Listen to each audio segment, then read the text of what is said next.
Scripture lesson this morning is found in Matthew chapter 5, verses 13 through 20.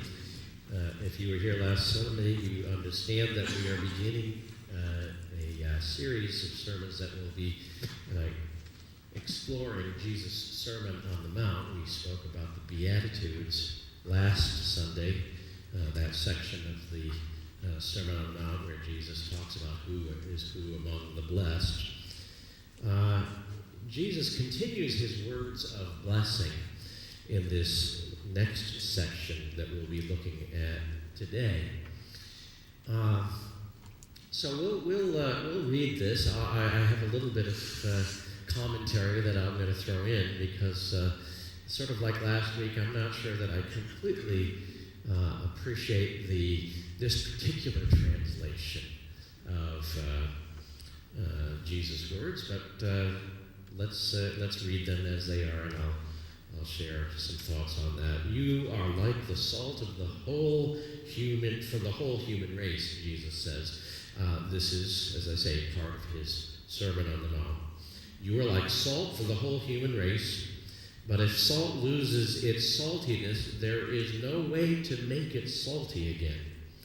It has become worthless, so it is thrown out and people trample on it. I kind of like the older version says, you are the salt of the earth, not you are like the salt of the earth. You are the salt of the earth. You are like a light for the whole world. A city built on a hill cannot be hid. Again, I might go back to the old translation of you are the light of the world. Anyway, you are like light for the whole world. A city built on a hill cannot be hid. No one lights a lamp and puts it under a bowl. Instead, it is put on the lampstand, where it gives light for everyone in the house. In the same way, your light must shine before people so that they will see the good things you do and praise your Father in heaven. Do not think that I have come to do away with the law of Moses and the teachings of the prophets. I have not come to do away with them, but to make their teachings come true. Remember that as long as heaven and earth last, not the least point nor the smallest detail of the law will be done away with, not until the end of all things. So then whoever disobeys even the least important of the commandments and teaches others to do the same will be least in the kingdom of heaven. On the other hand, whoever obeys the law and teaches others to do the same will be great in the kingdom of heaven. I tell you then that you will be able to enter the kingdom of heaven only if you are more faithful than the teachers of the law and the Pharisees in doing what God requires. May God add a blessing to the reading and hearing of the word.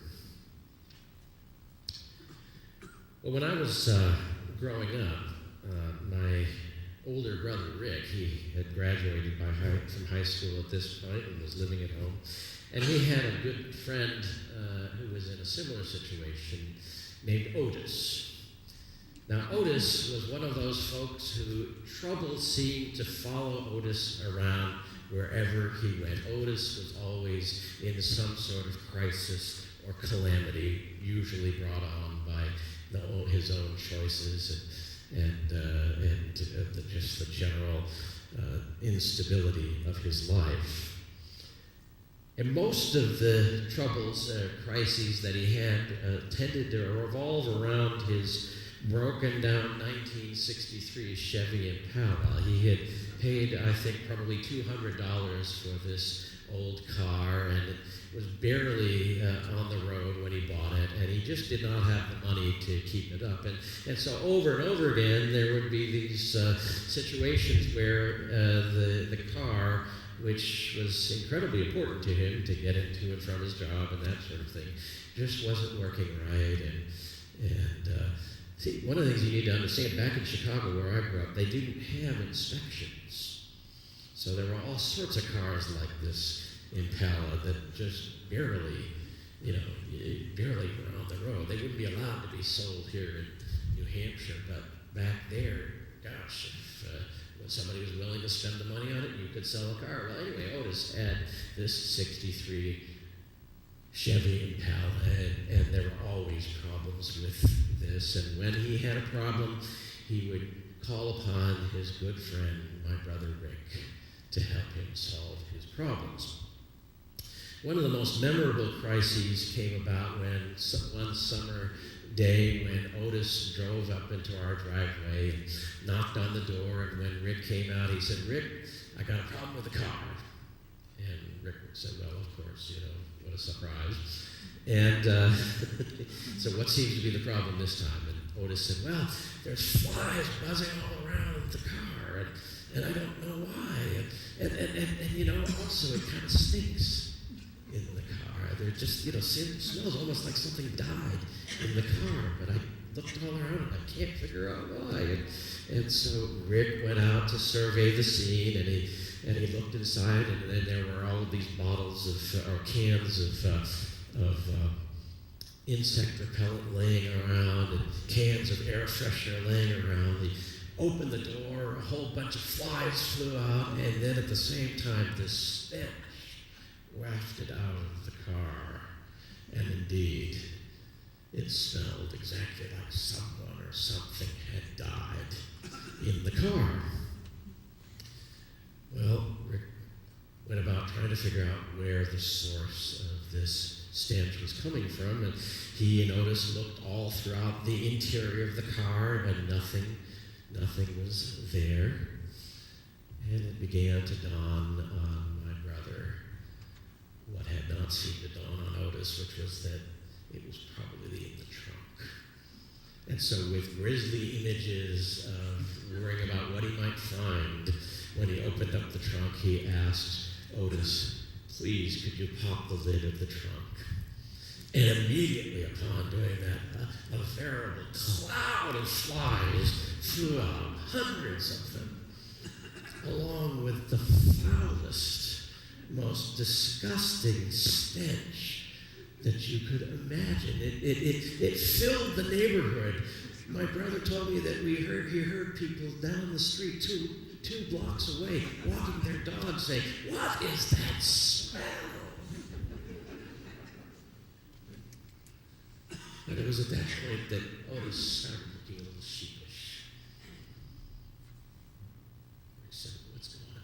He said, "Well, when you opened it up, I remembered that about 10 days ago, my boss at the restaurant that I work at asked me to bring a box of frozen shrimp to the other restaurant that he owned on my way home from work. And now I just forgot all about it." And indeed, there was this box of shrimp sitting there that had been festering in the summer sun for well over a week, and it stank to high heaven. Have you ever smelled rotting seafood? There's no smell on earth like that. It's even worse than rotting other kinds of flesh. It's pretty bad. And so then, of course, the question was, well, how do we get rid of this? And my brother picked up the box, but of course it was saturated, and it fell apart, and the rotting shrimp spilled out. Well, then they got the idea, let's put it in the garbage. They drove up to our little garbage shed, and they got a shovel, and they shoveled it out into the garbage. And well, that was great for Otis's car, but it didn't do much for our relationships with our neighbors. Or my dad came home, he said, "Well, no, that's not acceptable. I mean, we can't have this stuff rotting away. I mean, it's 2 days before the garbage will come, and I'm not allowing the garbage men to have to deal with this." So a compromise was reached. Otis and my brother got out the shovel and dug a hole in the backyard and dumped all the shrimp into the hole and covered over. For the rest of the summer, every time our dogs went out for a little walk, they wanted to go right to that place. It was a powerful lesson for me, and perhaps for others as well, on what happens when things are allowed to spoil. Now, It may seem strange, but I always think of that story when I read Jesus' words. You are the salt of the earth. You are the light of the world. Why would I think of that? Well, because, as I shared with the children, one of the things about salt that we in our refrigerated age forget is that in ancient times, one of the many uses of salt was as a preservative. It literally made the difference between life and death for folks. Salt was incredibly valuable in those days because it was not only so incredibly important, but it was also rare. They didn't have the means for producing salt the way that we do now. And so salt was not only critically important, but rare and valuable.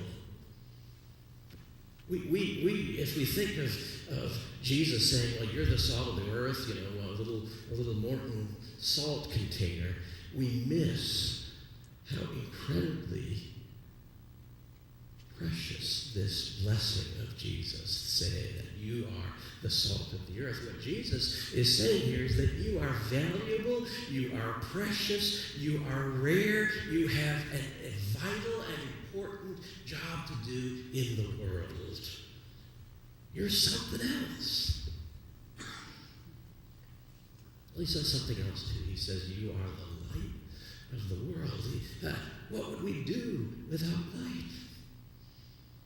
How incredibly valuable and important it is that we have access to light, whether it be oil-burning lamps or the kind of light that we're used to, where we flick a switch and fluorescent light come on, and almost too bright sometimes, but certainly beats the alternative. You're the light of the world. You're something else.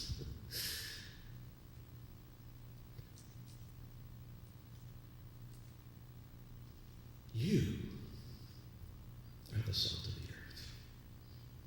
You, yes, you are the light of the world. Notice that he's not saying you should be salt or you should be the light. You better be salt. You better be the light. Jesus doesn't give the disciples instructions on how to become salt and light. Rather, he just plain tells them that that's what they are. You are the light. Whether you recognize it or not, there is something holy within you. There is something of God burning within you.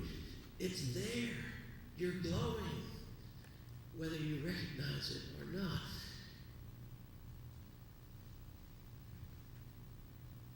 You are the salt of the world. You are the light of the world. Goodness, he doesn't even say that it's our little lights that should shine. He says we are lights of the world, that in our very being, inherent in who we are, both as people made in the image of God and as people gifted with God's Holy Spirit. So let me repeat simply what Jesus said and apply it to you and you this morning. You are the salt of the earth. You are precious, valuable, necessary. You are the light of the world. There is light within you that is good. So friends, here's the application. Here's what I hope we can come away with today. Do not ever underestimate the importance and power of what God is doing through you when you let your light shine and when you let your salt be shaken out into the world. I learned that early in my ministry. My first appointment was as an associate pastor in Portsmouth, New Hampshire. And it was a larger church and had a lot of shut-in folk. And my job as the associate was to go and visit those folks. And by and large, it was a pretty fun thing to do, a wonderful thing to do. But there was one particular person that I had to visit that I didn't look forward to. Her name was Rowena, and she was a dear. It wasn't because of any nastiness on her part that it was hard for me to visit her. She lived in an assisted living apartment near the church. And one of her big problems was that she was afflicted with a condition called tinnitus. Anyone familiar with tinnitus?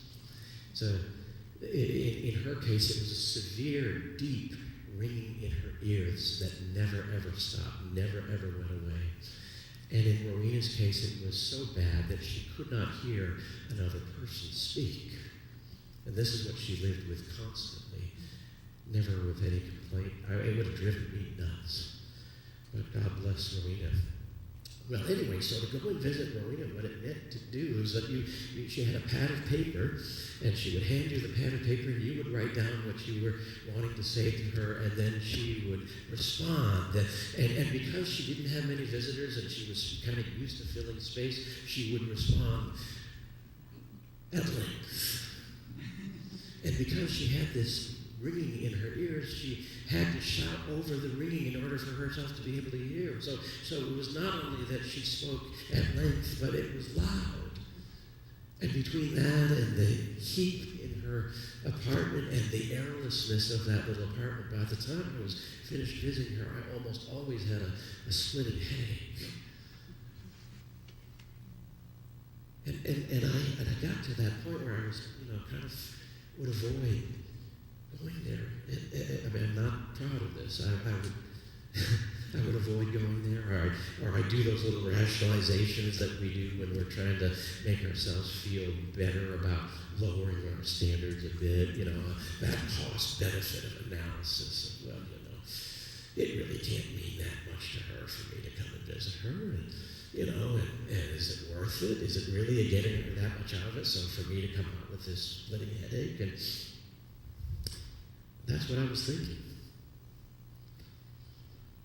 And then one day when I was visiting her, I saw something that changed the way that I looked at not only my visit to Marina, but my ministry and my life. And that was I was visiting with her, and I happened to notice that she had up on her wall a calendar. That calendar had always been there, but I'd never noticed it before.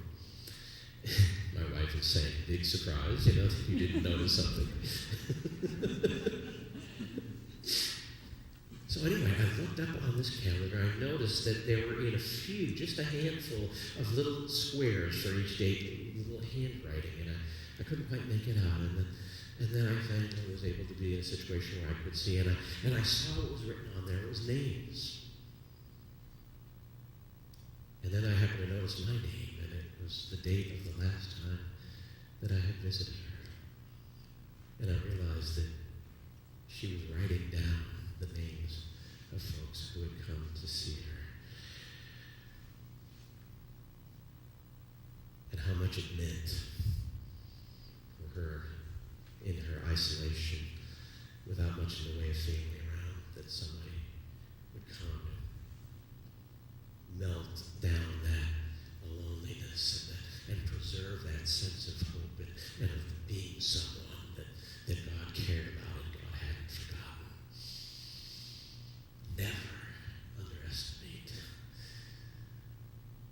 what God can do through those little acts of spreading our salt around our light. I came across a saying that maybe some of you have seen before that really kind of sums it up for me. It says that to the world you may be one person, but to one person you may be the world. To the world you may be one person, but to one person you may be the world. And so as we allow God's love to emanate through us, as we do nothing more than just simply let our light shine, as we spread the salt around that flavors and preserves, never forget that God is always at work and that He specializes in doing extraordinary things through ordinary people like us. And when something needs preserving, when hope is in danger of being extinguished, when darkness looms, don't ever forget that Jesus has commissioned you as part of His salt and light company.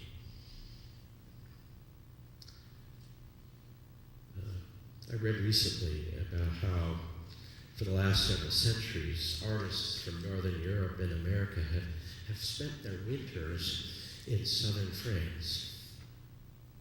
And of course, the weather is lovely here, and that's part of why they go. But more than the great weather, artists go to this particular area because of the light that they find there, that the light has a special quality.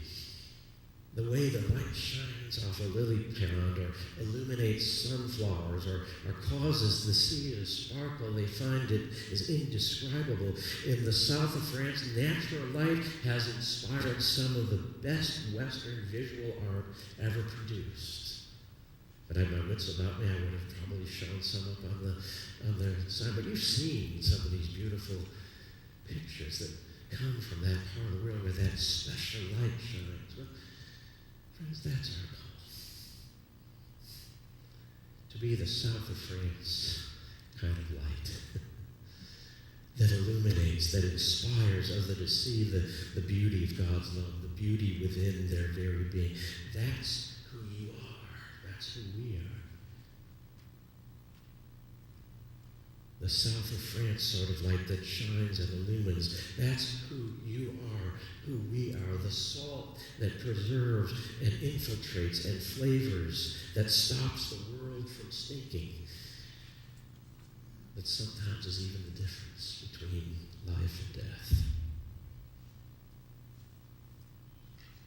We're part of Jesus' salt and light company. So let's get shaking.